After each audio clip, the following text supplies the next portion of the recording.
Hello and welcome to the Leather Lounge. My name is Sean Longstreet and I am the community advocate for Leather Wallet and host for the show. Today we're talking with Jim, aka Jim.btc, the legend who cracked the code for on-chain music by creating Audionals, a Bitcoin ordinal standard for on-chain music production and distribution. Earlier this week, the first ever recursive music collection on Bitcoin was released. Its collection of 1,000 tracks, each around 150 bytes, not 150 kilobytes, not 150 megabytes, 150 bytes in size each, and it minted out in just over an hour. I slept through the mint, so I had to hop on secondary, and if you missed it, you can connect your Leather Wallet to Gamma or Magic Eden and buy on secondary as well. So right now the floor price is still around 0.0004 BTC, which is less than $30 USD. So go grab some now. I've got links pinned in the nest. This is a huge accomplishment for Jim and all the music lovers and collectors in the space. So I'm super excited to have a show dedicated to music and to explore what this means for the emerging landscape of Web3 music. But before we talk to Jim about his road to recursion, I've got some updates for you all, and it has been a packed week. So first of all, we are going to check in with Brett from Gamma.io, and it's the wee hours of the morning for Brett, so he sends me a recording the night before, which I'll play now. Take it away, Brett. Welcome to another Gamma Corner. This is number 5. This is Brett Herscope, or Eli Herf, as you may know me, from Gamma. Once again, big shout out to Longstreet and the Leather Lounge for having me and having Gamma on. So let's jump straight into it. It was a really exciting week for an old school Stacks fam in Jim.btc of This Is Number One, who you might know. And if you don't know, definitely look up This Is Number One. They are real OGs on Stacks. They released the first audio-visual NFT featuring Chemical X and Fatboy Slim of all people. He just released quite a historic music drop on Bitcoin, which is the first ever recursive music collection on Bitcoin using his Audional sequencer, so all on-chain music. And that minted out super quickly. So in the pre-sale phase, that is called Truth. It's on the homepage of Gamma. So if you didn't grab one, the floor price is sitting around 0.0004, so super affordable, not much higher than mint. So if you're interested in music and you're interested in historic drops, and it's certainly a collectible and something to hold proudly in your wallet, jump on and have a look at that, have a listen to that, and keep an eye out for some of the rarity. There's another really impressive generative art drop, which is called Miners, and that's by a really talented artist called Cert, and that is available now too. I can give you a little bit of a heads up that Weasley, I know I mentioned this last time, is really creating something special for Gamma Summer Pass holders. So if you don't have one of the Summer Passes and you want to be in on that mint, always check that out, as well as checking out the Gamma Partner artists and any of the new prints that they drop. Heading across to the Stacks side of things, Stacks Invaders is now listed on Gamma, so it's been really amazing to see that drop, which I know lots of people are having fun trying to actually mint, because not every mint is successful. So it's a bit of a proof of work type situation. Is now listed on Gamma and doing really good volume, so try and mint that, see what you want to go and collect. There are some other old school collections up, like the Bitcoin Bears by Spaghetti Punk. They've done a little bit of volume this week, coming up to some of their news, same as their Bitcoin Bulls. I can see that some Tyler Faust art has been selling, as well as, speak of the devil, This Is Number One. Keep an eye out on our Twitter. So that's at TryGamma, like TRY, TryGamma, for everything that's happening in Nashville next week. I hope to meet some of you there. And if you're not, I'm sure it will be super fun to keep an eye on everything that Leather's doing. I know they're hosting a brunch. So really looking forward to meeting the guys there and the rest of the team and everyone else who turns up. That, once again, was a Gamma Corner on the Leather Lounge. Have a wonderful rest of your space. All right. Thanks, Brett. Let me get through some more news, as it was a huge week for Stacks and Bitcoin.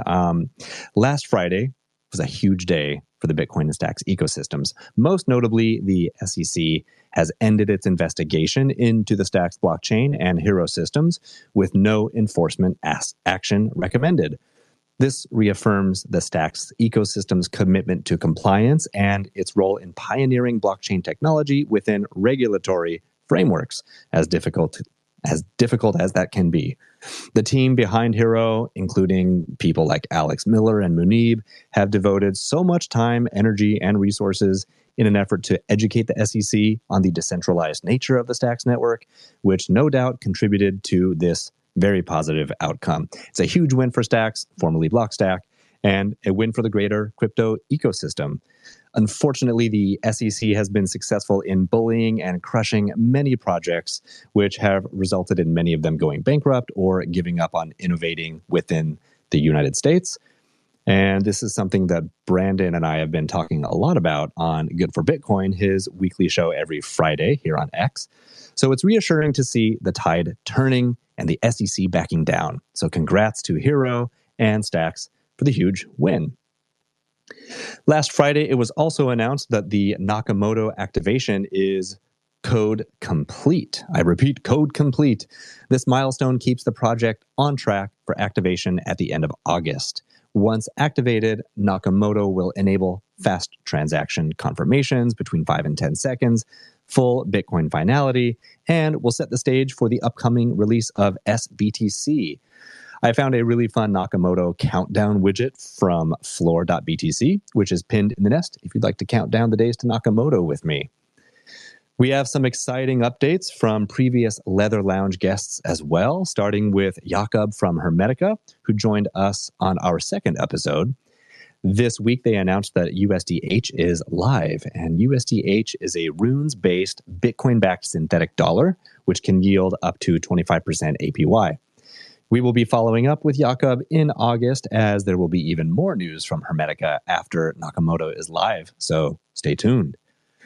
We have a new entrant to the Bitcoin-backed stable dollar arena, and that is from another Stacks OG, Jeff, aka Stackatron, who recently announced the Bitcoin stable dollar, or based dollar. With the based protocol, you will be able to unlock your Bitcoin as collateral, or lock your Bitcoin as collateral and lend to yourself BSD, those synthetic dollars. More to come on this in the following weeks. We're definitely going to have to get him on the show to answer your questions, but for now, check out the tweet I've pinned in the nest. Next, we have an update from Mayar, co-founder of Teleport DAO, who reached out yesterday as they are in search of a marketing manager. Teleport DAO is a trustless interoperability protocol, and we featured them in our third episode. I know many of you listening are passionate about building and contributing to this space, so if you're interested, do reach out to Mayar and keep an eye out on X for more. Next, we have a fun update from Valar, who we featured on episode 5. They are teaming up with Stacks, as well as last week's guest, Rosar from Charisma. And they're starting a new monthly meme spaces where they are going to explore Stacks meme trends and new meme projects. Speaking of Stacks memes and projects, the Stacks Invaders, an innovative form of DMT mints on Stacks from the Rue community, is over halfway through their mint. We've covered them quite a bit in several episodes, so listen back if you've missed it and check out the recent thread from Leather, which you can find pinned in the nest.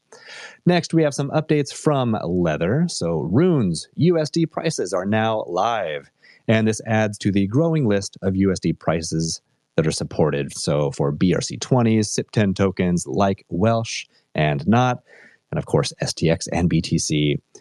Browsers like Brave and Chrome and Edge do update automatically, but if you're unsure, look to confirm that you're on version 6.44.0. Speaking of Welsh, they're still going strong with their weekly giveaways, so be sure to follow Welsh, Staxy, Stuart, Rosar, all the other community members who keep the Welsh community thriving. They've got a great collection of things to give away, so stay tuned and tune into their weekly giveaways. Also, the good folks over at Magisat.io are offering 30% off exclusively for Leather users, and Magisat offers runes, ordinals, rare sats, and powerful tools to isolate sats and split UTXOs. So head over to magisat.io. And finally, swaps are back. I repeat, swaps are back. Alex continues to grow stronger than ever. We love to see it. Them in their triumphant comeback here. And now you can head to alexlab.co, connect your Leather wallet, check out the USD prices for over 40 tokens, and swap till you drop. Leather users can now also connect to BitArc, and this is an omni-chain liquidity network to swap assets between Bitcoin, Solana, ETH, and now Stacks. For example, you could buy runes with Sol or ETH whilst still keeping your sacred Stacks stat. Oh, I wanted to say this so well. For example, you could buy runes with Sol or ETH while still keeping your sacred sats safely stacked. Say that 10 times fast, everyone. So head to bitarc.io for more. Leather has also partnered recently with networth.is, which is bringing super tweets to Bitcoin and allowing users to mint and interact with runes and tokens directly on X. I'm pretty excited to see how this develops and how it can have a positive impact to the communities here on X. Earlier today, Stacks announced that BitGo, a leader in digital asset financial services, has launched support for Stacks, enhancing Bitcoin functionality with integrated delegate and solo stacking capabilities. Through this integration, BitGo users can now generate BTC rewards directly in their wallets via stacking, proving a secure and efficient way to stack more sats without lending or additional risk. BitGo will also serve as a signer on the network, contributing to block production and consensus. It's a significant step, to say the least, for the institutional adoption for Bitcoin L2s, solidifying BitGo's position as a leading infrastructure provider of digital asset solutions. Next, let's get a little update on art. Pizza Ninjas and Megapont are collaborating to create Pizza Pets, Bitcoin's first on-chain Tamagotchi-style game. They're partnering with lots of communities, so be sure to check out recent tweets from Trevor and pizza_pets for more information, because this will be one that you don't want to miss. I'm going to keep the pizza segment rolling here and next talk about Gamma's Bring Your Own Sat feature. There were two really fun drops yesterday with Gamma partner artists Carol Levy and Boozy, where qualifying wallets could purchase one of a limited number of prints and inscribe those onto special sats, specifically pizza sats. So just in case you're new to the game of rare sats, if you're not sure what that is, a pizza sat is one of the Satoshis from the historic Bitcoin pizza transaction that happened on May 22nd, 2010, when Bitcoin legend Laszlo made history by using 10,000 Bitcoins to buy 2 pizzas, marking the first real-world transaction with Bitcoin. And this event is celebrated annually as Bitcoin Pizza Day. In episode 4 of the Leather Lounge, we talked with Ordinals-bot and Bruffstar about this iconic moment and the significance to the crypto world. Pizza sats are but a small subset of rare sats, and they provide a lot of interesting use cases where, for example, a collector can only mint if they have a rare sat that is specified by the artist. In this case with Boozy and Carol, they require that you bring your own pizza sat to the wallet. But there are many other rare sats and artists that artists can do this with, including Nakamoto sats, which were those mined by Satoshi himself, palindrome sats, which read the same forwards and backwards, and block 78s, which are sats that were mined by Hal Finney. If you don't have any rare sats, or if you ran out like I did this week, you can connect your Leather wallet to Magic Eden and start building your collection. You never know when an artist is going to drop something that you'll need to bring your own rare sat for. All right, I feel like I've barely scratched the surface with these updates because it's been a very eventful week, but we've got a show to get to. So let's talk about music on-chain with Jim.btc, creator of This Is Number One and Audionals. Jim, I'm very excited to say this. Welcome to the lounge. Hey, dude. Thanks for having me, man. It's always lovely to hang out. We don't do it enough. Of course. Well, first of all, congratulations. I know you've been working on Audionals for at least over a year, like heads down, really focusing. There's been a lot of ups and downs. I've kind of been there side by side with you on a lot of this. Yes, I've been participating as much as I can when I can. So what if you, where should we start? Do you want to talk about truth? Do you want to go all the way back to the beginning? I suppose we could go back, because you just reminded me of that very early time. So I think there was only 3 or 4 of you that I contacted when I first had the idea. I think even maybe the night that I inscribed the idea, I think I inscribed it just as a text file saying, here's the idea for a new way of doing things, a new protocol for putting audio on chain, and then another way of recursively reusing it. And then I messaged you and Nat and a couple of other people, obviously Dash, and I just said, right, here you go, guys. And we sort of opened a group. And then, of course, I went on developing, and it was such a slow process. That was possibly 18 months ago.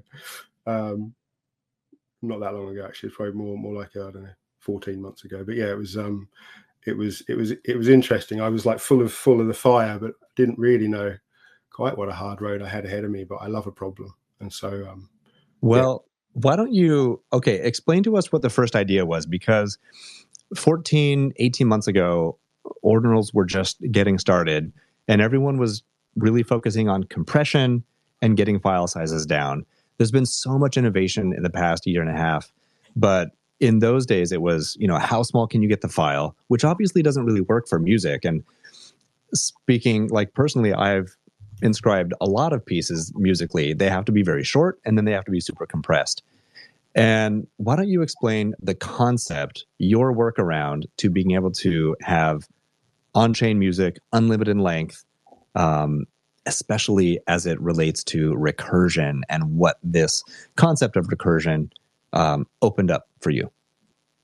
You just reminded me, I meant to send you some links, which would have helped illustrate this. But I guess the first thing that I did was I was testing whether I could store audio and play it.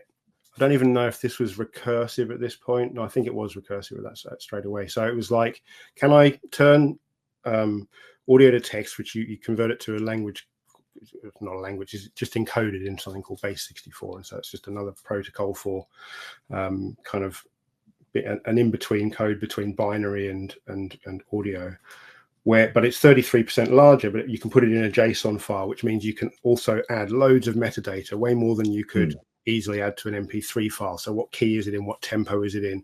What instrument is it? Who made it? Who owns it? All this sort of stuff can all be sort of added ad infinitum through a JSON. So I tested that worked, saw that I could very easily convert it back into audio and play it. So then I created a little kind of like a loop machine, just a little HTML file that would find that audio, convert it into an audio buffer, not find that audio, find that text file, extract the text audio, the base 64 audio data, convert it into an audio buffer, and then play it when I press the button. So that was the first inscription that I made that was, I guess, recursively, it's the first recursive thing. So it was one program was an HTML file with a button, and behind the scenes, a little bit of code that says, go over here, grab this data, convert it into audio, and then when the button is pushed, play that audio. And that worked. So then I inscribed a second one. At this point, I was like, oh, I'm onto something here. So I inscribed, and it was already kind of expensive at the time. I inscribed only the first half of Neil Armstrong's landing on the moon. It's Once More Dead for Man. I think that was all I got in there. I didn't do the other half of it.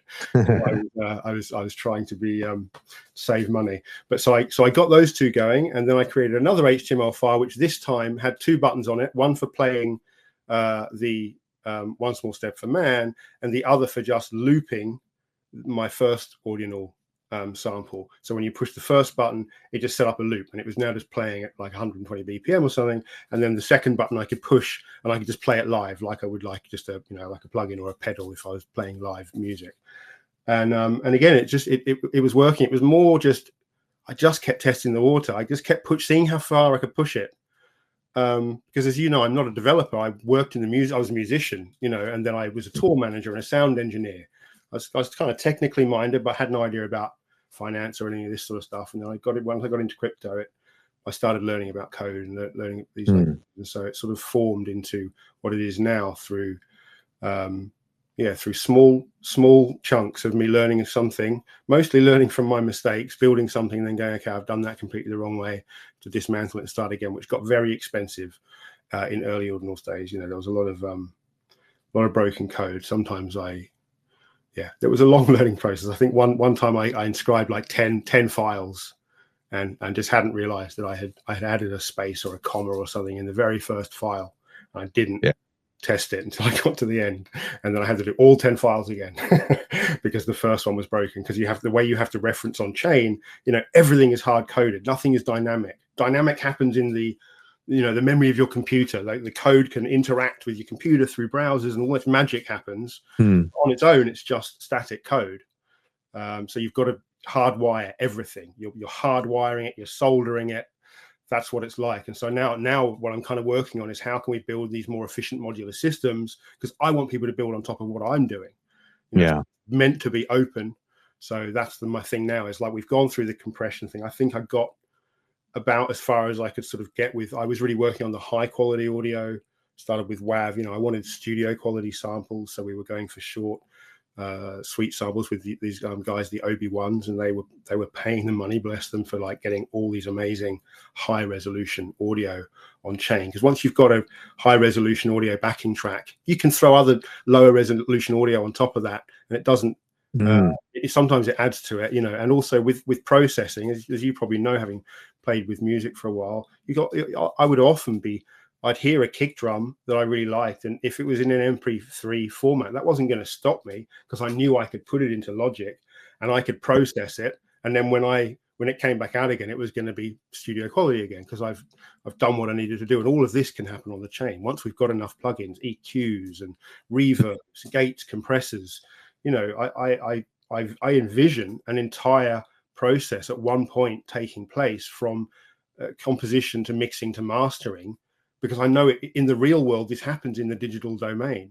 You know, it happens probably much more often now than tape. Probably only 10 years ago I wouldn't have felt that way, but now I think more and more people have come around to the fact that emulators and you know, the digital plugins, you know, they're incredibly powerful and accurate, and sometimes, you know, as good as the real thing. And so we can transfer this entire channel flow on chain, and then I'd like to see that, you know, to hear something that's coming out that's like produced in a studio. It's just, we've got to get enough people, enough samples. There aren't many samples, and some plugins. I've got some synths coming. That adds a lot of variety and you know, creative freedom, having a synth, obviously, because you're just able to play the notes in and play them at your own speed, or quantize them, all this sort of stuff. And then when you save them again, it's like a few bytes to save, you know, what you've just played on the synth. It's tiny compared to, you know, you could play like a minute and it's barely going to hit a kilobyte. I doubt it'd even hit half a kilobyte, because it's just on-off data. It's just very, very simple data that you're recording. All the work is done by what's on chain. So all you've got to capture is these instructions. So the trick is making the instructions as small and as simple as possible, which ultimately means starting with something that's readable, but ending with something that's not really readable. In fact, what I've actually got now is I'm ending with a compression process. So actually I gzip the files and actually inscribe the gzip files. So they're not even readable. They are in binary, effectively. See, there's nothing appears when you look at the gzipped song files. But what that then allows us to do is to grab those, and a bit like I was talking about, you know, buffering some audio into memory when you've pulled it out of base 64. Same thing with the gzip. Use a library called Paco Compression Library, which I got from someone called Hash Magic, who has produced some cool art ordinals, you know, like Paint Shop as an ordinal, where you can paint pictures and then save them. And he must have built the compression library in there to aid, again, in this process of saving really small files. So you can create a really big picture, but then save it and then recall it with this really small file. That's another, you know, I'd keep an eye on Hash Magic, because he's someone else who's kind of got my mindset. He's a kind of helpless innovator. And I think he's doing a thing at the moment called an Ordinal app a day or something. And he produces, like he just codes, and he just codes simple kind of prototypey type things, and he just inscribes them. So yeah, cool guy to kind of know. And he was wanting to talk about the Paco compression library. So now they're 3 kilobytes. What was 30 kilobytes? is now as serialized data is kind of, very hard to read data, is now like binary data in a 3 kilobyte file. And that song was Truth, I think, is 8.5 minutes or something. And there's got another one that's 11 minutes, and it's only about half a kilobyte larger. And that's the master file, which we then recursively distribute using these small 150 byte files that you're talking about. That's just simple recursion. There's no magic going on there. I'm not doing any compression. It's just the nature of code, the nature of modular code. You have one program that is literally just like an on button, and then that on button just has to have just enough instructions to get to the next file, and then everything can happen. That's all you've got to do, is get it as small as possible. And that's your file that says go is like your tiny file at the beginning, but everything else that happens after that, like the current player with the visualizer for Truth, I think there's 33 separate recursive files that are triggered from that one 150 byte file.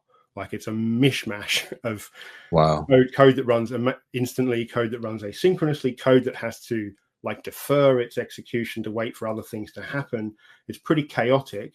That's where I'd love to get more developers kind of working alongside me to kind of help guide it into a place where it kind of is a bit more made for fit for purpose, because it's very much been fit for me just proving the case to this point. So it'd be really great to get it built so it really is as efficient as it can be, and as easy as it can be for people who have no clue about code to basically go into GPT with like a pre-programmed bot that just says, okay, build me the keyboard I want. Because this is the other beauty of the Ordinal sort of protocol and network, if you will, is that if you build a synth and then you use it in your song, and you've just created this synth with GPT, you've inscribed it, because you have to inscribe it if you're going to have the song as something that's distributed on chain.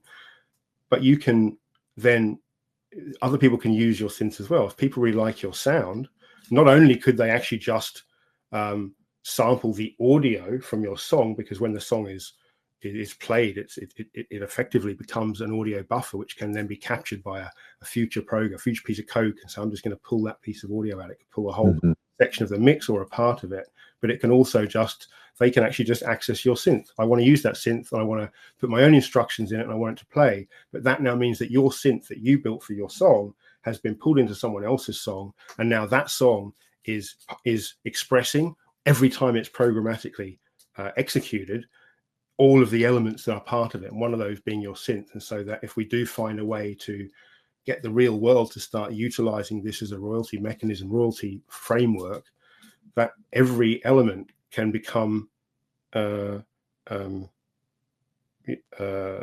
attributable for its participation, its use in the programmatic assembly of the song. And that's not even just its participation, but its participation to what amount. It's like, if you wanted to, you could say, how I also want in this data, when I'm deciding how I'm paying these royalties, I want to know how many times this kick drum was played. I'm going to pay it per use. I'm going to pay it for how long its audio is, how loud it is. All of that stuff is effectively on chain. Once you inscribe this 3 kilobyte file, all of that information all those data points are they're just built into the song, because the song executes them when you play it. So it feels a bit magical, but it's kind of simple, Yeah, I want to reiterate how powerful and smart that is, because all of a sudden so you are building a library on Bitcoin that can be referenced via recursion and pulled together in a sequencer. I definitely want you to talk about more about building the sequencer, but let's stick on the royalties bit for a minute. And anytime someone uses any sample, it can automatic splits theoretically could be happening now. So if I buy a song by an artist who's using this protocol, let's say I spend 20,000 sats on it, those splits could theoretically just happen at the point of sale, and that takes out middlemen, and that means that musicians and creators get more sats. I mean, and not only, I mean, the automated part of it is the bit that is theoretical at the moment. It will not stay theoretical. It's not difficult. It just, again, needs resources. But I'm looking forward to proving this model, because this collection sold out. And I said, before I'd done it, that I was going to be demonstrating this ability to pay royalties. And so I'm taking 20% of what I received. I think it was, I don't know, I can't remember what it is in Bitcoin. It's around $15,000. So say $3,000 of that I'm going to send out to all of the elements that are contained within the song. I'm not going to send myself 33 shares of it, because it's like, I've got to figure that out, how I would like maybe get a royalty if I had one of my modules used in. I've got to kind of figure that out. But at the moment, it's very much a broad strokes application of this, using the 80-20 kind of ratio thing, which a lot of people seem to think is a good idea. So it's 80% of it will go to the artist. So whoever the artist is, they just take 80%. And then the 20% is then split evenly between every ordinal ID that is used in the song. And so the song file already has, so if you're using 16 channels in the sequencer, Truth is using 16 separate channels. And so that's 16 different ordinal IDs that are each grabbed and buffered to create the song, sort of live before your eyes. And each of those is associated with an address. And so I can just list those addresses. So I've got 16 audio addresses, and I've also got like a visualizer. So that's coming from an address. And the same with some upcoming songs. I've got several in the pipeline. They are just using the sort of standard a recursive album cover. So it's just a static picture, nothing more to it, nothing animated. It's not like Truth. It's not like this sort of combined. I'm a bit obsessed with technology and everything, and so I really wanted to present it like this. But really, music in its standard format is what a lot of people just want. They want the artwork that's chosen by the artist. They want to listen to the song. They don't want to be sit there having strobes flashing in their eyes. They just want to listen to the music. So I've got that model is ready to go, and there's one of those that's going to come out soon as well. And so that image, again, what I said to the artist, have you got an image you're going to inscribe? They didn't. So we went and used this amazing site, by the way, called Vermilion.place, which I loved, because it's AI searching audio. I've always used Hero for searching audio, and I still use Hero for searching audio, and that's how I have the sequencer set up. But for searching images, this Vermilion is amazing, because you go in Vermilion.place, I'm pretty sure is what it's called, and you go in and you just type ducks, and instantly you are just top to bottom, every image, GIF, video, anything related to ducks. It doesn't yet search audio, which I've been talking to them about, because that would be obviously a very powerful tool for the Ordinal sequencer. But at the moment, it's a really great way of putting together art, and then that's another royalty recipient. So now this art that we've chosen for this a song coming out, it's called On Day One, and that's coming probably after the next mint called Freedom, which is going to be a free and open mint. So hopefully just get as many people to sort of get involved, get some music in their wallet, and kind of open their eyes to and their hearts to the technology. So then we can get more musicians coming in and doing this. But after that, On Day One, and that I've lost my train of thought now. I've gone off in the on the future mint. Well, I do know more about some of the contributors. Is there anyone you want to shout out? People who have been inscribed? I think I'm just going to wait until they're actually launching. But there's several different people. I did have a very interesting chat with Rare Skrilla today. We reconnected. We hadn't spoken for a few months. But that's not. We're not really talking necessarily. He's not got songs in the pipeline. He's just. We were talking about doing this remix idea that I was speaking about for a while. I think I mentioned it when I first spoke to him, and he literally had a baby about 3 days after we made plans to do it. So we've only really just come back to this. But I thought it'd just be super cool to get him to get some of his favorite old school tunes that he's inscribed, maybe inscribe a few new samples that are kind of, his sound, his brand, but like high res samples, possibly even like Obi-Wan style level samples. We'll see. But get some things inscribed, and then I'll create a preset in the sequencer, which everyone can just load. I've already started creating like training videos, demo videos for showing people how to use the sequencer. I appreciate it. It's not just, it looks really complicated, but it's really not. It's actually built to be like a 1970s step sequencer, which was basically a big metal box with a shit ton of buttons on it that you just pushed as you went, turning sequences on and off, and it would just count through these 16. It's usually 16 steps, I think, was where they started. And in fact, my first model was 16 steps. It was quite a big upgrade going to 64 steps, but it needed the resolution. But so if I had the original 16 step, it would, I think, feel a lot less complex to people. But it really is very simple. The colors on the sequencer, I don't know if you've got a picture there that you can show, but it's like the colors on it are just to divide the bars up, and just to get people kind of in there and using it is the next step. Really, is getting people to sort of familiarize themselves with it, not feel too overwhelmed, but also embrace the chaos. In fact, I said this to Rare Screen. I was like, embody the spirit of Stomp, who actually are people from Brighton, which is where I'm from. Oh, nice. A lot of people have heard of Stomp. They were a worldwide hit. They're from my local town, and I was like, you've got to kind of embody that spirit, which is like just pick something up and start hitting it. Yeah, just start making some noise, because that's what the sequencer is built for. Because it's got this trim and pitch and reverse. It's got these very basic functions that have been built into the sequencer that are replicated on chain. So when you create something in the sequencer, the on-chain player knows how to deal with it, how to handle it. So whatever you can do in the sequencer, it will replicate on chain. So just play. I think I showed some people just by getting a bit of voice, trimming it down so it's like, say, half a second long, and then reversing it, and then you play a forward buffer, a reverse buffer, forward buffer, reverse buffer. It's an instant like modulating synth. Wow. and that's just like any bit of vocal, with just it's and I think I'd love to see people just really like getting into that, like just really like embracing that spirit of like just pioneering, blazing ahead without a clue where you're going, because that's very uncomfortable for a lot of musicians, a lot of pros. It's really uncomfortable, but I was trying to sort of say, like try and embrace that. 'Cause when you do, it's actually weirdly liberating when you actually do try to operate as a creative in like really restrictive conditions.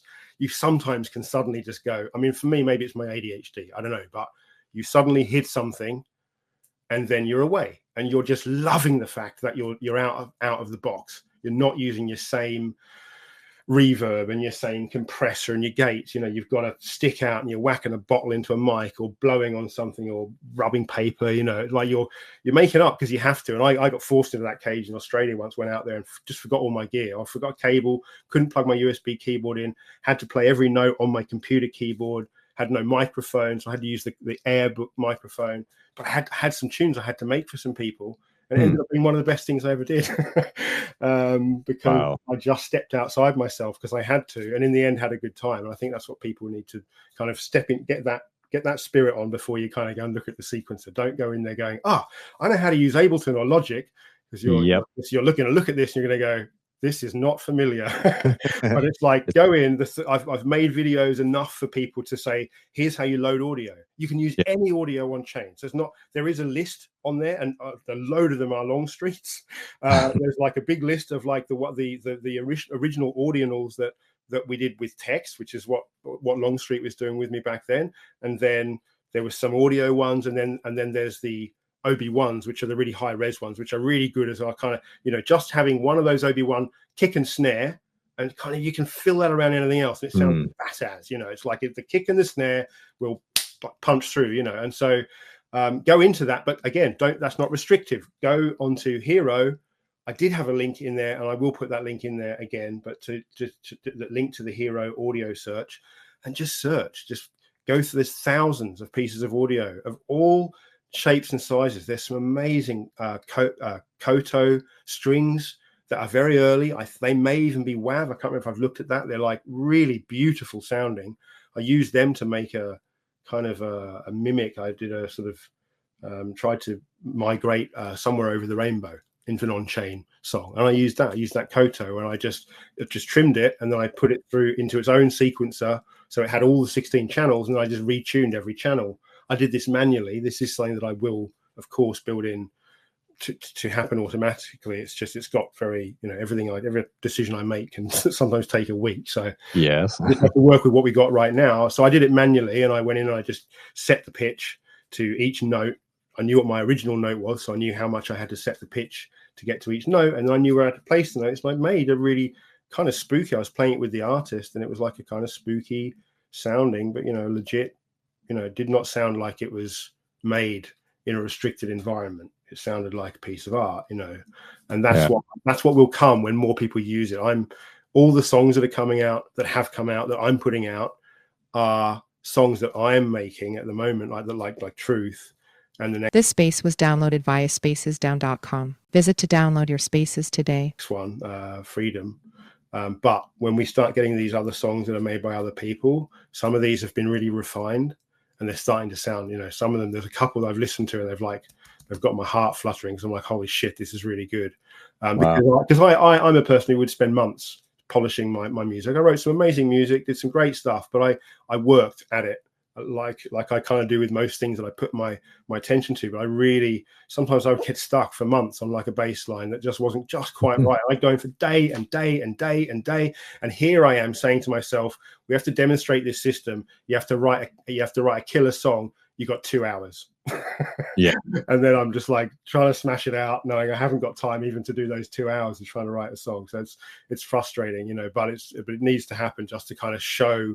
And this is what I've done, as I've put it out, saying now people are starting to take it seriously and go, okay, this is something that I think I want to use. And then we just slowly start to spread the message. Because then, like I said, when I send these royalties out, I don't know if I got to the end of that. That may have been when I got sidetracked. Sure. When I send these royalties out, this idea of mine becomes tangible in such a great way, especially when I'm doing like the royalties for on day one, because it's you. I mean, I think there is actually one in Truth. There's a sample in Truth. I don't know where it comes from. The Obi-Wan samples. This library is like, it's like the highest possible. If there's a hierarchy of audio on chain at the moment, it's them, and these guys bought into this library, knowing that they were getting these samples that were going to be used a lot. So it's great that they're going to start earning some money back from what they bought, but it's even greater for me that these people who aren't expecting it are going to get it. Like the on day one cover, I don't know who it is.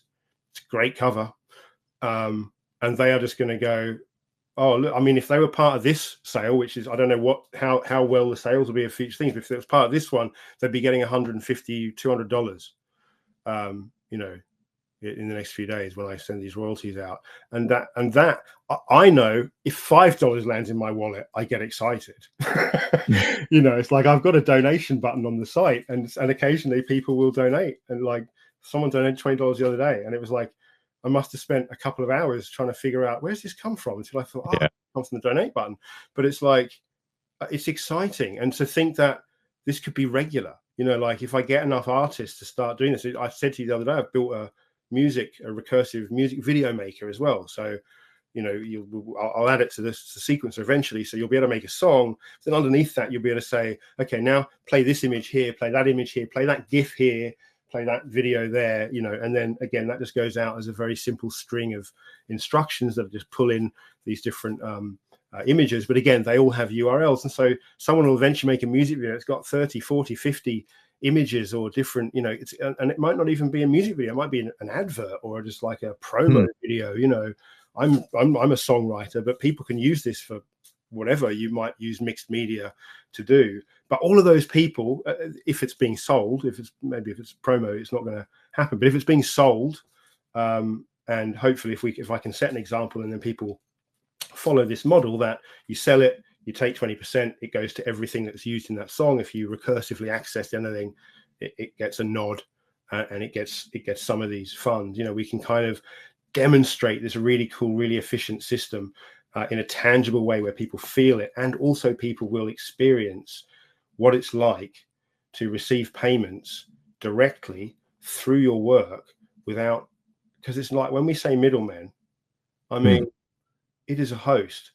it's a host of necessary and unnecessary middle hands that are collectively grabbing money, and then halfway there's questions, and then some of that money gets paid. Like if I could visualize it, I'd love to do that actually. To try, I wonder if I could get AI to do that, to try to show you what it's like a musician getting their money, like setting their price, and then the money starts at one end, and it just gets passed around the house. Like imagine it going through a pub. It comes in the front door, and it gets passed by 50 people and gets to you. That's what it's like. That's what's working in the music industry is like, honestly. Yeah. It's an absolute broken mess. And I'm a musician with a chip on my shoulder, which is probably why I'm the perfect person to kind of take this mission on, because I really do have a gripe. My career in music was kind of stolen from me through this, not fit for purpose system that I was forced to engage with. So, I'm taking this on, and I'm really excited about it. This has become my mission. And so now, and also I'm trying my best to make it affordable. I'm all for the democratization of everything, in any way possible. And so it wasn't enough even for me to get the song files to 30 kilobytes. I was just so excited when I got that gzip file done. Because, for me, I might have 10 songs to do that. And that might cost me $1,000, to make those masters, to get the sort of mellophonic album together. But that was still a lot. I want prolific musicians to be able to say, I wrote a good song today, I'm inscribing it tonight, because now it's a $5.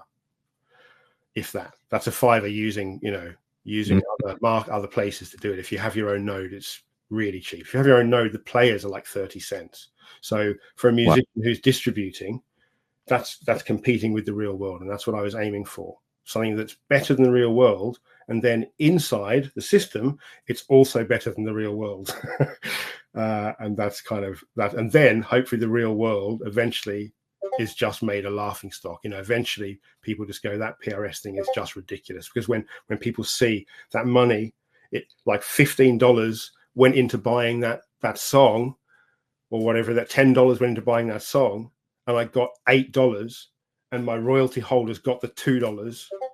Yeah. And that was it. And the price was $10. Like, for a musician actually doing that, the musician would be lucky if they got $3, and the rest of those royalty holders probably wouldn't get anything. They'd probably get the letter saying, we collected some money for you, but it cost as much as it to send this letter.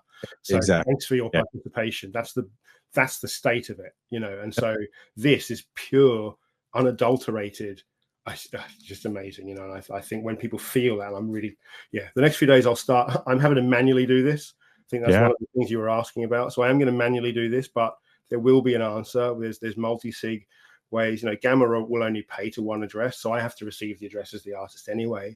But I'm happy to go through this because I'm developing something. I kind of, this is part of my process, is that I will go through this and document it, figure it out as I go, so that we can find a way. Ideally, in my head, I envision a kind of sort of two-way split almost, whereas like the artist, which would be, me in the case of Truth, mellophonic, I get this 80%, and that 20%, it just never comes to me. It goes to a multi-sig wallet, which takes its lead from the song file, because the song file is what's going to contain all the elements that are being pulled in to produce this song. So ultimately, which is why I want a multi-sig that says, okay, I am representing the income for this song. This song is telling me, here are the 20 or 30 addresses that are associated with this song. And so I'm now set up to allow each of those to sign for just their own balance. But balances could get stuck. There's a lot of complications and work to be done outside of that. But that's kind of what I'm envisaging, is something where it kind of just puts it in a place, preferably where there would be some sort of automated system where if money did get stuck, it could be rerouted. That again might be something that could be done just through multi-sig by having some rules that can be sort of put into place through multiple signatures. But that is just something for another day. Right now, I'm just going to sort of show how efficient. I mean, it's going to be efficient for them. Probably won't be so efficient for me, because I'm not intending on like sort of paying myself for divvying it up. It's part of my process of doing it. But like I said, eventually it wants to be done automated, so there is no one expecting payment, no one's putting any labor into it. It's just all on the song participants to know the songs that they've participated in, and therefore the wallets that they are going to expect to receive payments through. So, that will come in time. But I think just the efficiency of it right now is just the really beautiful thing, because I think we're so used to just seeing this money disappear, hearing French Montana talking about, I think he said, did you watch that? The Hot Money with Aaron and Hell Money with French Montana. Yes, with French Montana. Yeah, I haven't seen it. Can you give us a little TLDR on that? I mean, the thing that really stood out to me in that was that at around 30 minutes, and I did tweet at them, was that Casey says to French Montana, you know what I would really like to see? Because they were talking about the 4 meg thing. And I remember when he did that, I was just like if I'd known him at that point, I'd have just sent him that palm in face emoji. Because it's like, dude, don't do this. There's just no need to do this. This doesn't. But having said that, I would also concede that he was the first to do this, and therefore, like, I'm okay with that. But it's like, this is not the scalable solution everyone wants. Yes, okay, nice to prove that you can do it, and you could do it bigger than that. You could do it, WAV file 70 megs. Maybe that's the thing for someone else to do first, as well as to just go, okay, I've now done what would that even be? I've done 24 meg blocks to create one studio resolution master file. Maybe Taylor Swift can do that one time, and then we go, okay, someone's done that. No one ever needs to do that again. But now it's about efficiency, conserving, and so to see. They start talking about this, and then Casey says, I'd love to see someone remixing. And then I think French Montana's like, what do you mean? He says, it's possible to take anything on chain. And we remix code all the time, but, you could remix audio assets. And I'm like watching this, I'm going, oh my God. I had tried to write to them both, I think, a while ago, to Aaron and Casey, but obviously their inbox was just too busy. So I did that. I did that night. I sent it, but then the Obi-Wan guys, they sorted it out. So about, I guess on Tuesday, I think. I mean, it was like 3 a.m. So I was a little bit shady. But I met Aaron. They set up a meeting. They did a live stream. The Obi-Wan live stream, and we chatted with Aaron, and I showed her the thing, and she was blown away. She was like, "This is so cool," and I'm going to reach out to French Montana's team. Expect to hear from them shortly. It was kind of like that. It was like, I think this is the thing that I feel like, because I don't like the hype. It makes me uncomfortable. And I see it all the time. It does upset me sometimes that I feel like I'm working on something that's just unbelievably useful and for the world, it's beyond crypto. But I'm not someone who shouts about it. I don't really like to do that. But it is really nice though now when things like this happen, and I do get people going, whoa, this is full on.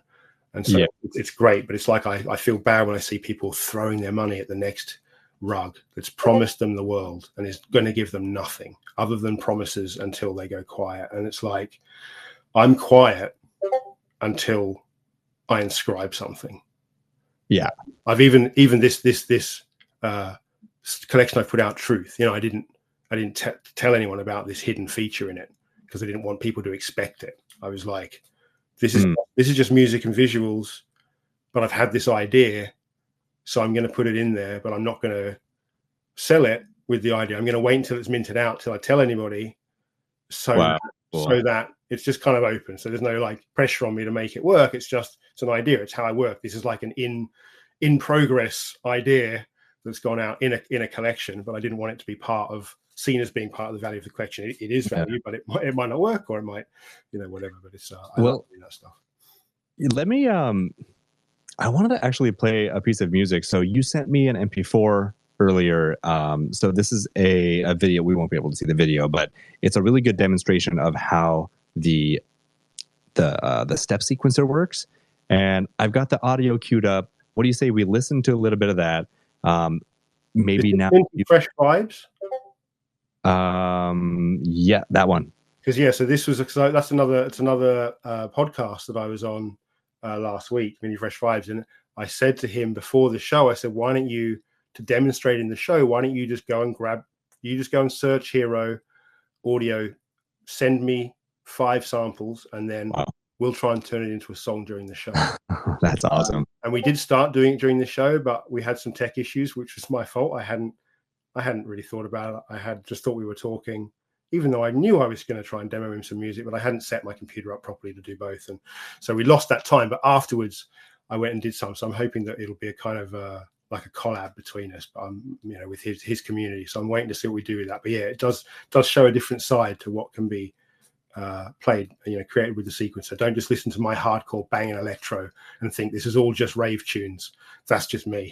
It's a tool. And just to talk about like the limitation factor, anyone who is creative, either by choice or by force, if you're in these situations where you're limited, a limited palette, a limited situation, I mean, sometimes that's where like the magic comes from.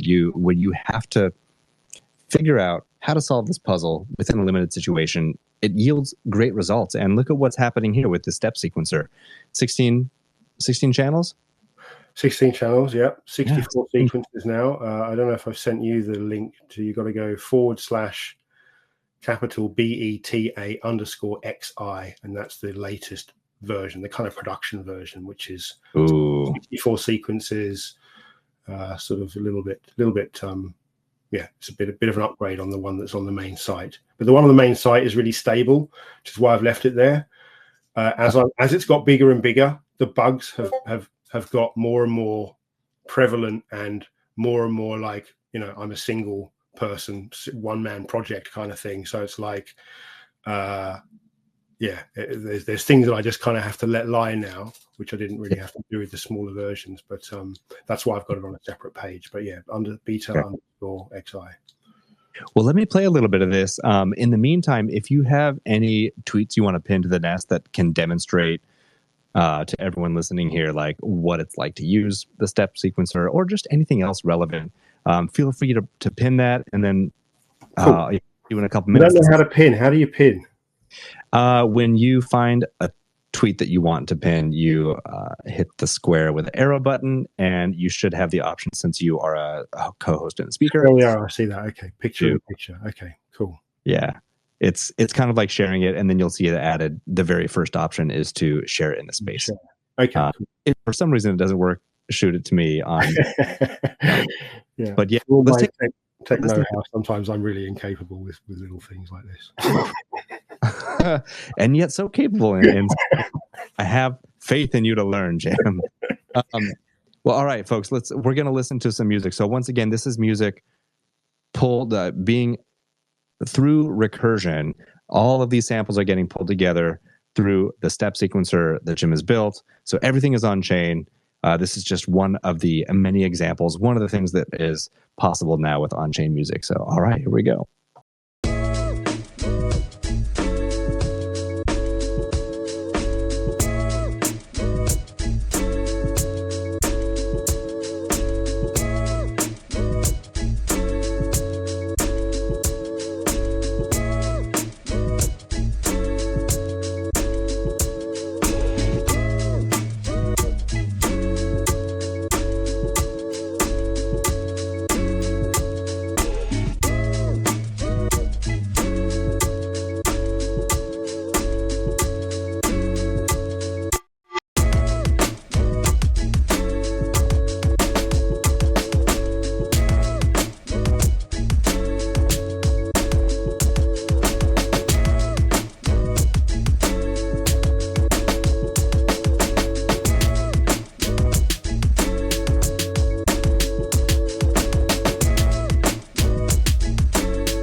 one of the links I've posted, I think, is Minty Fresh Vibes playing the video that I sent him, same video I sent you, so you can probably hear it full resolution there in that link that I've posted. I think it's just him playing the song.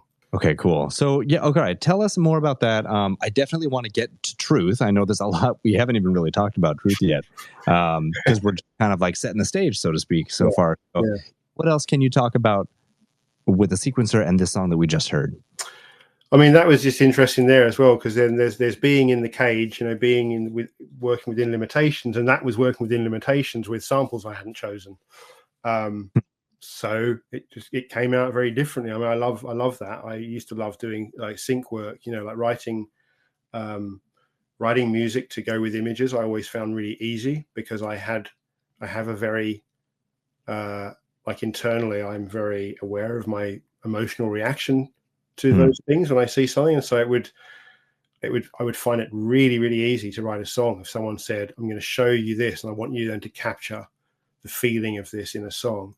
And in a way, it's interesting with someone just giving you music and saying, you know, remix this, as long as it's not you know, something you just don't like. I would switch off if I didn't like it. But you know, luckily the samples that he gave me fired me up. You know, it's just a really nice. He picked some really nice audio, and then those Obi-Ones. I used the Obi-Wan kick, the Obi-Wan snare, probably the Obi-Wan hi-hat. So those are like, you know, WAV files, and it just fills out any space you might have by using you know, longer, more compressed audio. You can some of the really badly compressed audio probably will be able to make some songs in the future where their effect sounds just right in the song that is written around them to like be written around their ragged state. Yeah. All right. Well, let's talk about Truth now. So we've talked about, you know, how you got started, this concept of using recursion to reference samples. We're really seeing the possibilities, and you've talked a lot about what it means for royalties and distribution. Now it's a matter of, like you said, resources, people coming in, and time. It seems inevitable at this point now that you've cracked like this level of code. So tell us about Truth, which minted out, what was it, yesterday on Gamma. What's the piece? What was the motivation? And what are some of the goodies that you mentioned 10 minutes ago? That was very exciting the other night. I mean, I hadn't, again, as I've said to you, I personally believe I'm working on one of the most exciting, I mean, probably finance, there's some super exciting stuff going on, and gamification. I mean, I'm not trying to put down anything, but from all the things that I see going on every day, I just feel like I'm working on something that's just so exciting and so unknown. I'm just not really, you know, I'm not the person to go out and hype it. I think, and I said to the Obi-Wan guys as well, you know, they came from some of these big DJing groups, like, this is how we have to promote, this is how we have to do this. And I was like, no, this should perpetuate. And this should grow organically, because I just don't have to sell this, because I can see the benefits, and other people will slowly start to see the benefits. We're just building a business here. We don't have to go out and do all these other tricks that people do to get a community. Our community will rally around us slowly but surely. And so it spun me out that it sold out so quickly, because I really haven't done any promotion. I mean, you've been in the Discord. You were the first person in the Discord. Yeah, I think the other day there was still only 30 people in it. Yeah. Who were you know, sorry. I know hype can be a dirty word. There's like a very negative connotation with it, but at the same time, like, momentum is important. And yeah, I really respect where you're coming from, and the innovation is evident, and I think a lot of people see it. But you know, the good kind of hype is only going to highlight the revolutionary. Well, this was what I mean, though. This hype that's happening now is good hype. This hype that just happened the other day was amazing, and I was whipping it up as much as anything. I was doing what I feel is right to do. I don't feel it's right to go out and hype stuff because I've had an idea, or because I've made a cool poster. You know, I want to hype a thing that exists, and so that's what I was doing. It was out, so now I was out there going, "This is the coolest thing you've never heard of," and I hyped the shit out of it at that point. But prior to that, I just don't buy into that other bit. You know, it's like, I'll do the work first, and then I come hype out. Never second. That's not. Yeah, and it's organic. And then the hype is happening. The hype wasn't really after that. Like the hype in the Discord, and that last 50%, I didn't even have time to tweet. The hype took over. There was other people the FOMO was real, and most of it was people. I mean, I like maybe that last 20% might have just been people who just saw shit, something's going on. Like this thing went from 100 to 3 in the charts on Magic Eden today, in the space of about 2 hours. And so it kind of went a little bit crazy. That was secondary sales, but it did the same thing at the end of the mint. It just got a bit crazy. And it was like, I don't know exactly where that came from, or whatever, but I was pleased to see it. But it felt like, and most of the people who were turning up in the Discord were not coming in and going, when does this thing pay me? When does this thing get me? Like, when do I earn my rewards? When do the perks start? Blah blah. And don't get me wrong, there will be perks because we're working in blockchain and I'm an innovator, so of course I'm going to utilize it wherever I can. But it's not part of my business plan or the hype thing. The hype is you're buying into like a piece of history. This is like a moment in like the evolution of both Bitcoin and music. Finally music's kind of got a place at the table. It really hasn't had a real space until now. So that's the real value there. But yes, I've built other things in as well, which I didn't say, and you were asking about that. So I built so the player, if you look at the player, so what's something that's happened as the evolution of this has gone on, I've had more and more roadblocks with dealing with CSP issues. A lot of people who are devs will know that this is a big problem. I think Trevor posted a big thing about it the other day. Yeah. About problems they're having with Pizza Ninja. There have been people who've been doing some workarounds. I played with some workarounds.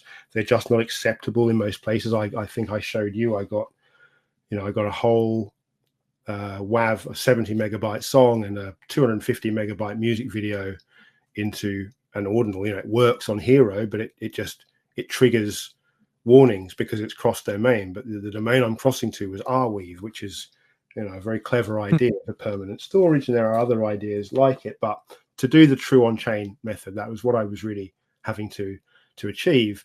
And there's just been so many things where I've had to back up, change something, do something slightly different, change this data in a different way, treat it differently, pass it between files differently. And then the result of that in this latest version is that it seems to show, and I ended up putting the collection out. I would have gone back and fixed it, which may have taken me months. But in the end, I was like, actually, I really like that you can see these in different ways. So if you look at this on Magic Eden or on Gamma or on like Ord on your laptop or your desktop, it appears the way most people have seen it, which is just these two spinning discs centered in a square, giving you lots of lovely colors that are all tied to instruments. They're all being triggered by different sounds. But that's not how I originally built it. I originally built it to be spinning discs on a spinning arm, if you like the whole thing rotates. But now it only works if you look at the actual sort of content. And in fact, some of the content ones don't do it either. But if you look at ordinals.com, so go ordinals.com / put in the ID of one of these, and then you'll see it in its full intended design, which is the two discs spinning, and then they are rotating around each other, like orbiting around each other. And then this effect that I created was the idea of, instead of clearing the canvas as it's spinning, sort of tried to play with like, what happens if I don't clear the canvas? And it just instantly just looked uber cool. It sort of paints an image as it's going, and as all the colors are flashing, the lines that are coming out the side of it are creating different effects as it's spinning. And then I thought, okay, great. I'm going to keep this in the collection. I'll make it a kind of another sort of rare trait. And it was just going to be just some of the top traits, so like the top 4 or 5 groups would have had. But then just looking at the pictures that came out, I thought, no, I've got to make this available to every single one. So then I ended up making it a trait where I think levels 9 and 10, they just turn on with it automatically. If you go and search for a level 9 or a level 10, then you can play with this feature where it instantly goes into, it's called is trippy mode, but it goes into the trippy mode. It starts spinning. These traces kind of start forming, and it looks like a face. It just looks like a face. So I'm like, okay, this is cool. So I'm going to add this. Let's think about a future generative PFP collection. So what I've added is the ability to press P when you're in trippy mode, it won't work until you get there. And the lower ones, I think like your level 1s and level 2s, you have to loop the song like 5 times. Oh, wow. Just mute the computer and leave it on, basically. Yeah. And then you'll get there. You'll get to his trippy mode. Once you're in his trippy mode, your P key is going to work. Only works once every 30 seconds. You've got to pick your moments. You know, if there's a particular moment during playback when you're like that moment when it's like all gold, but then whatever. These things are just infinitely different. So it's like you're looking at your own one. But some of the 9s and 10s are generally pretty cool throughout. So just push that P button. It downloads a JPEG instantly or a PNG instantly.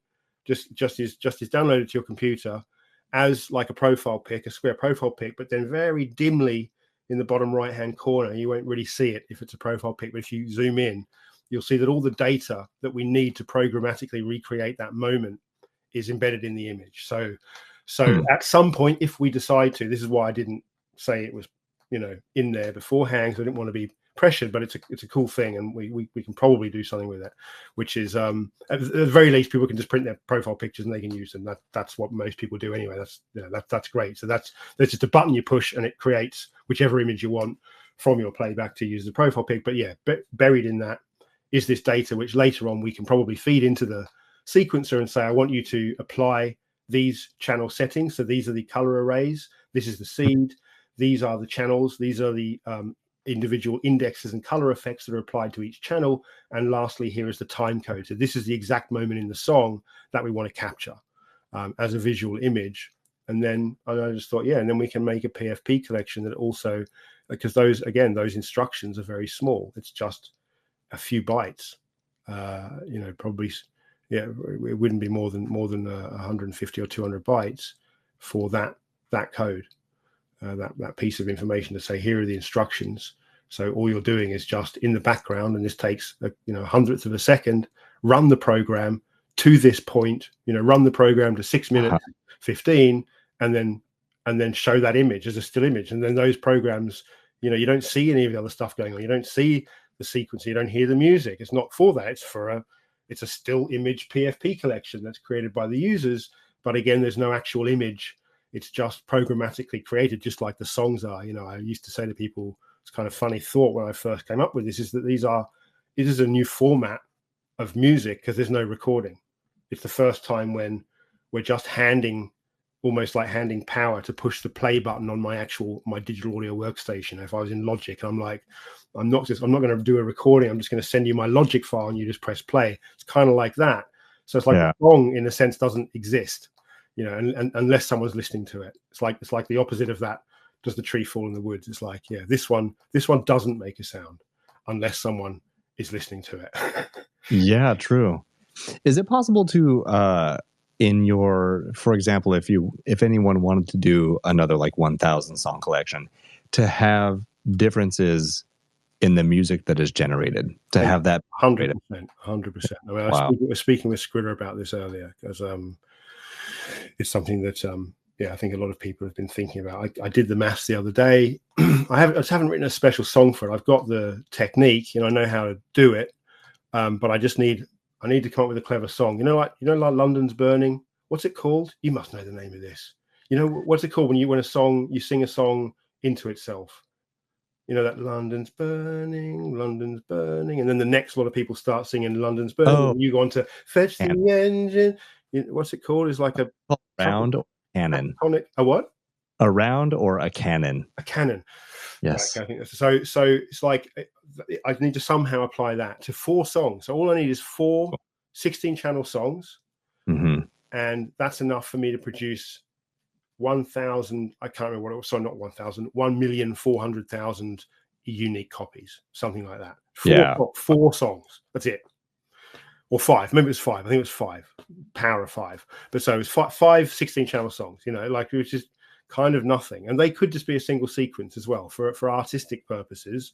You can also add another element that randomizes which, maybe you make it a 16 sequence sequence song, but you're not playing. So to say you've chosen your instruments, but you don't have to play every instrument throughout the sequence. You can also add another level of, and that would make it now a 10 billion collection, because we're also randomizing which individual set of 4 bars is playing this instrument throughout this song.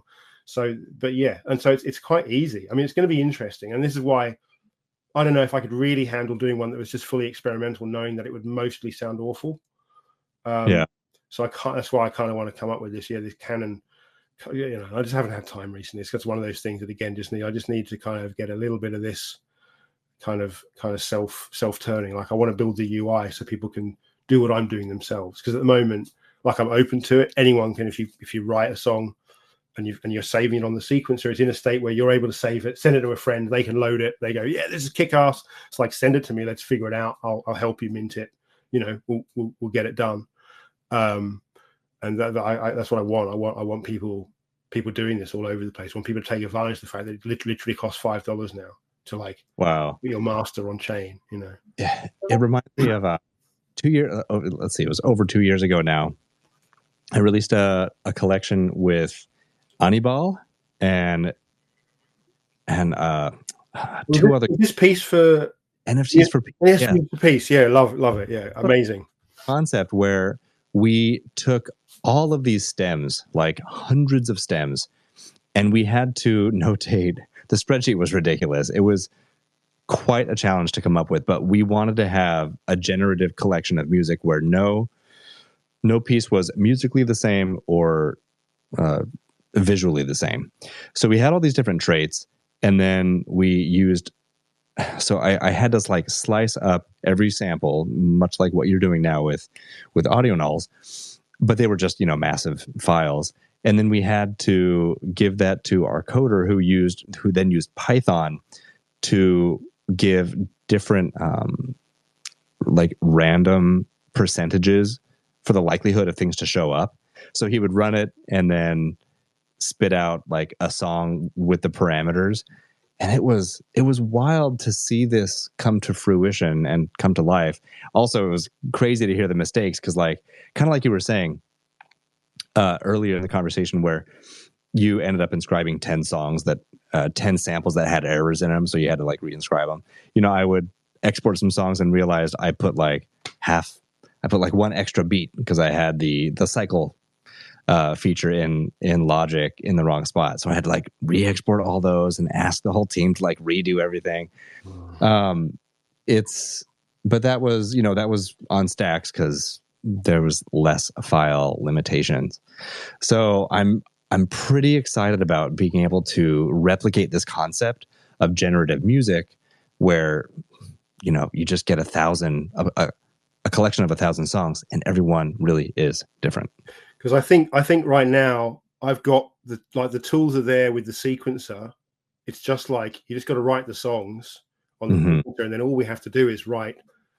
You know, it's a kind of simple custom piece of code that is going to just jumble up the song files. That's all. All it's doing is throwing one extra step before any instructions arrive at the playback engine, if you will. Before they arrive, they're messed with. And it's instead of just having one song file that's just going straight into the program the way it's going in, we're going to jump in front of that.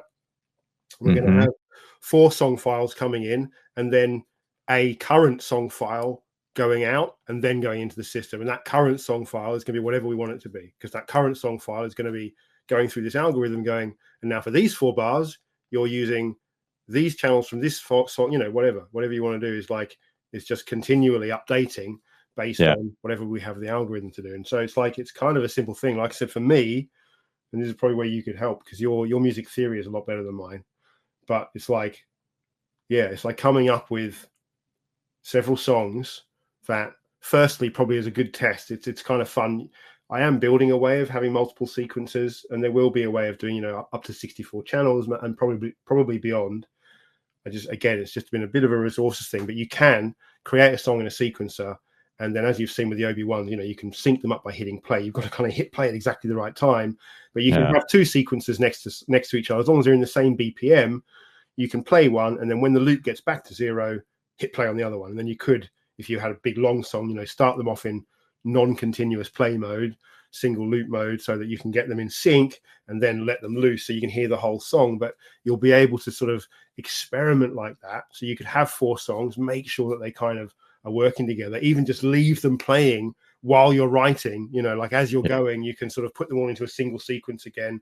And then, there's just a technique to kind of working in this mode. When you get in there, it's cool. And so it's like, if you could sort of come up with those 4 songs by just sort of going through that process and go, here are the 4 songs, then we'd inscribe them, which again is $20, and that's if they're like 12-minute songs, each of them. And if they're single sequences, it'll be pennies, and so it's like we can inscribe them, and then from there, well, the experiment has begun. I don't know, but we'll get there. It's like once we've got those 4, I don't envisage it being a particularly difficult thing. It feels to me like it's quite simple for me to just go, okay, now instead of reading one song, you're reading from 4, and I'm going to tell you which line from which song you're reading at which time. And I think we can do it pretty simply. It's just like I said, having some songs that you've kind of gone, okay, these are the ones, and then I'll just go into the lab. Make it work. I like the idea of setting percentages, like if the sample is chosen, there's like a 20% likelihood that this sample was chosen, or even this, and again, that can also be applied to the visuals as well. Oh, that's endless possibilities. Oh man, I could talk with you all day, but dude, I think my my wife is probably waiting for me to go and help get the kids into bed. Me too, man. But it's awesome, man. I'm so grateful for the opportunity to come and talk about it, and obviously chatting with you is always lovely.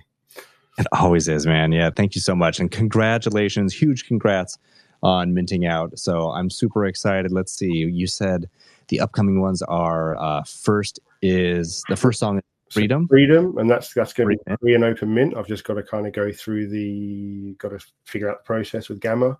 When I say open, I guess it'll be open for a period of time, but it'll just be free and open mint. So I guess 3 days a week. I don't really know until I talk to them, but it'll be open and for everybody to just jump in and do whatever. It's really just to try and expand the community, expand the reach of what we're doing of music, get more people kind of just into the community without asking anything of them, or what little. I mean, it's not a free mint, is it? Nothing's a free mint, but it's, I won't be charging anything anyway. So it's kind of just to kind of get that out there, and then the next one I think will probably be on day 1. Which has some nice that it's great. It's interesting. It's very current. I don't want to give too much away, but and then I've had some interesting conversations with some people over the time.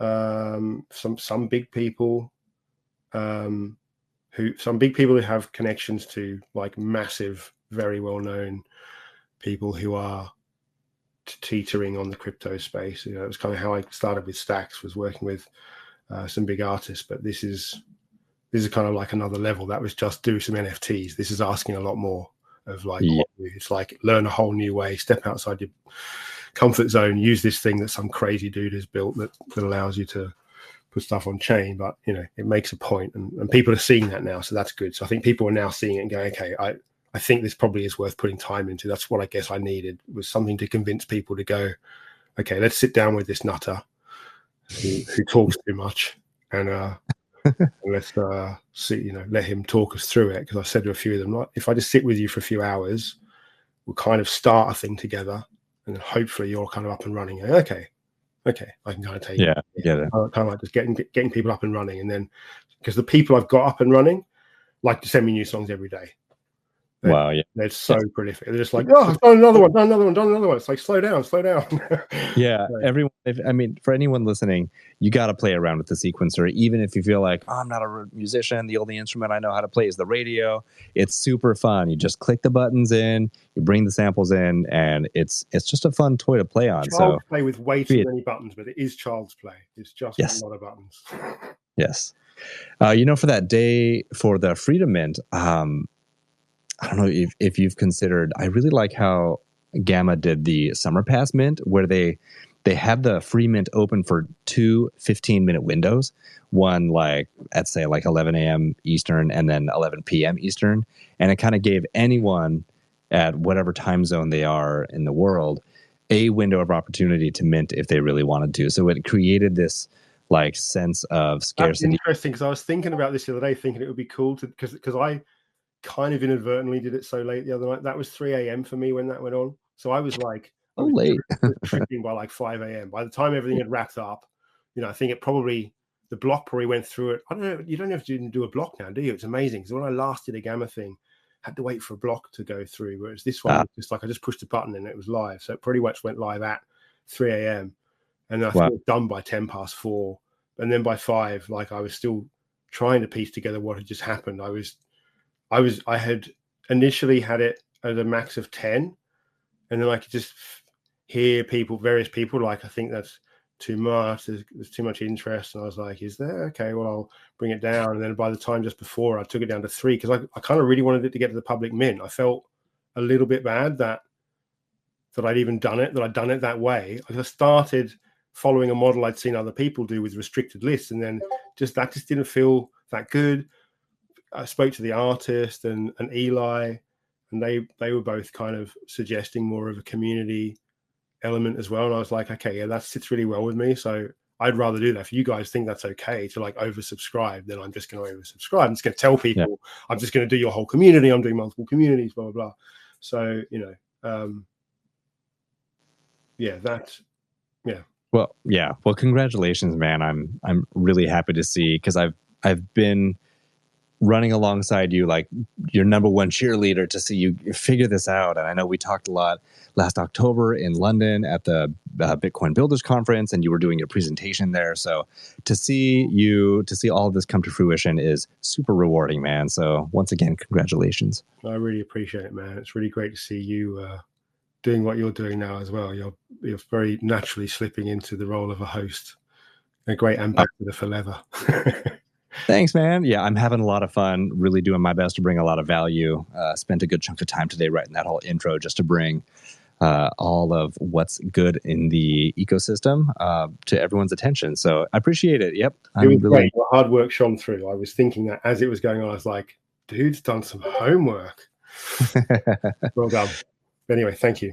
Yeah, going back to school here. All right. Thanks again, Jim. I'm going to close this out here. So thanks again, everyone, for listening. I see there have been a few people in here who have been listening to this entire 90-minute conversation. So thank you guys so much for listening. I know who the diehard music and Ordinals fans are out there. So thank you, Atlas. Thank you, Jabobi and Proof of Bert. And we had some other people just had to drop off. Thank you, Rick, for being here. So yeah, thank you again, everyone, for joining us in our 11th episode of the Leather Lounge. I want to wish everyone who's going to Nashville some safe travels. I have a serious case of FOMO because I cannot make it this year. So please have double the fun for me on my behalf. Leather will be hosting a special brunch in Nashville in collaboration with Ord House. And that's going to be on Thursday, July 25th from 11:30 to 1 p.m. in downtown Nashville. Do check out the recent tweets from Leather if you are interested in registering. And remember, Leather is your gateway to everything Bitcoin, from DeFi to stacks, ordinals, runes, stamps, NFTs, and more. Visit our blog and learn center at leather.io and find loads of helpful crypto content on our new YouTube channel. Stop by the Good for Bitcoin show tomorrow at 2 p.m. Eastern as Brandon Shaley and I talk about all things good for Bitcoin. And I'll see you again next week for a very special Nashville edition of the Leather Lounge. See you all next time. Stack sats and travel safe.